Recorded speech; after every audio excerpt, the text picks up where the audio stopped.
Princess Ugh.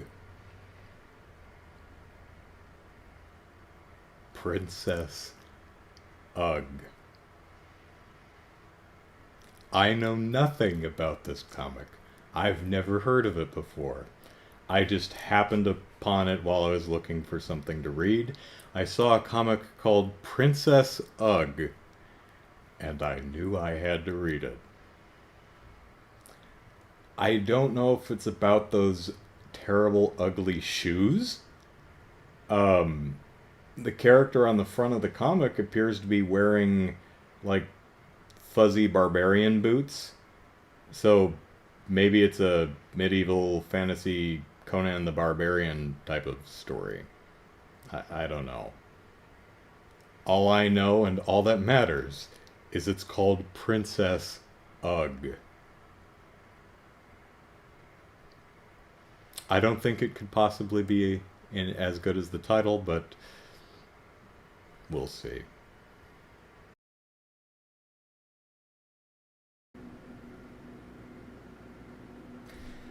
I read Huckleberry Finn when I was in high school, probably ninth or 10th grade. Uh, Huck's buddy Jim, whom he floats down the river with, and golly, I hope I'm remembering this story and the character names right, or I'm going to look really silly in front of the tens of people who watch these videos. Jim spoke with a rather unique dialect, and Twain decided to write the way Jim spoke phonetically, rather than saying, "Hi, Huck, how are you?" said Jim in a blank accent, or said Jim pronouncing this word like, or something like that. He decided to write all of Jim's dialogue phonetically.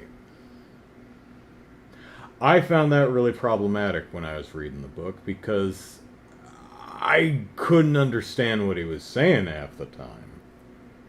My teacher thought I was just being an asshole. I wasn't. I'm like, "Yeah, Andrew." I said, "What is gwiny?" I'm trying to read the Gwyne or something. Gwiny. She's like, "See if you can sound it." I'm like, "Gwiny." I'm sorry, I don't know what gwiny means. She goes, "It's gwine." Like, that doesn't help at all.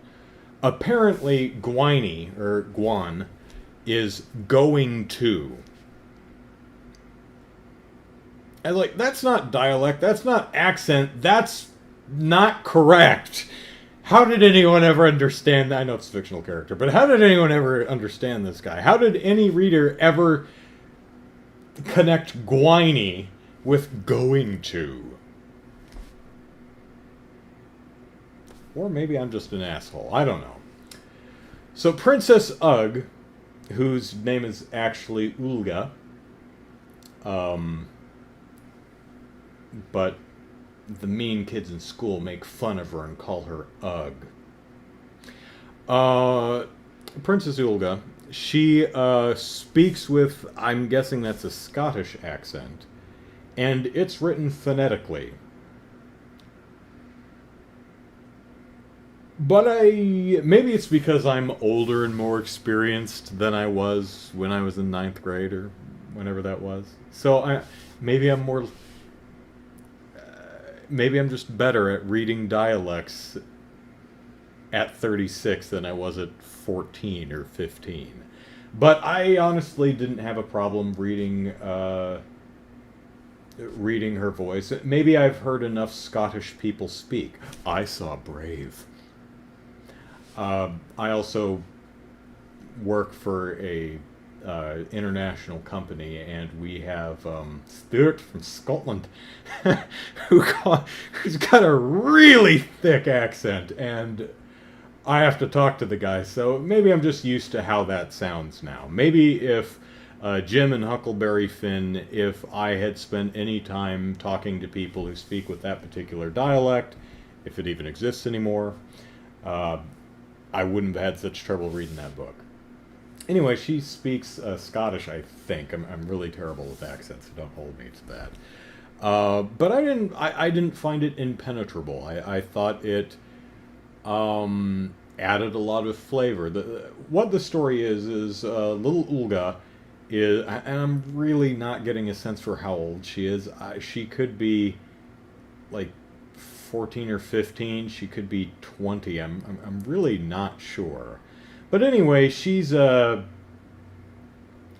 of like a Viking or kind of Norse, upper mountains. She's Thor, um, in Asgard, right? She and her people are pretty much that, and they fight the frost giants. War is all they know, and so you find this out a little later in the book. But her mom is mortally injured in battle, and as she bleeds to death, she thinks, you know what, this all war all the time culture we have kind of sucks. My little girl, who she calls her little berserker, which I think is great, I want your quest is to find a better way. So she says, well, I could go down into the lands of the Five Kingdoms and go to princess school, and maybe I'll learn something there. Well, princess school is chock full of a bunch of Disney princess stereotypes. You know, the ones who learn how to walk with books on their heads and drink with their pinkies up and fantasize about Prince Wonderful and stereotypical Disney princess stuff. And so she joins princess school, and she kind of sucks at it because she's just completely culturally distant from these folk. So she jumps at things with the battle axe. She's used to great feasts. She speaks with a very thick accent. Sometimes they have trouble understanding what the hell she's saying. She is incredibly sinewy and muscular. All of the other princesses are fair and delicate, and Princess Ulga could wrestle a bear. So everything about her is different, which is why the other girls tease her and call her Princess Ugg, which is not nice. I like this story so far. Unfortunately, only 3 issues were available to me, but I would like to keep reading, see where it goes. It's really interesting. She talks to her history teacher and tells him why she's there. I'm trying to find a better way than war. And he says, what you want to learn is diplomacy. Okay. He says, I can teach you that. She says, well, can you teach me to read and write too? He says, yes. So, lesson number 1, make friends with your princess roommate. She's roommating with one of the Disney princess stereotypes, who's like the meanest of the mean girls. So that's one of the ways she's going to try to learn diplomacy. And I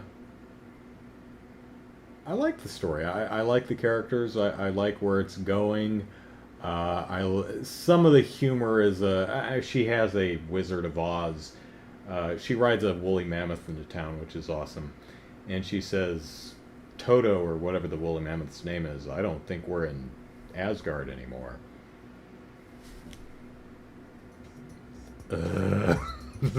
Other than a few issues like that, I really like this. So, yeah, Princess Ugg. Check it out. It's pretty cool. See you tomorrow.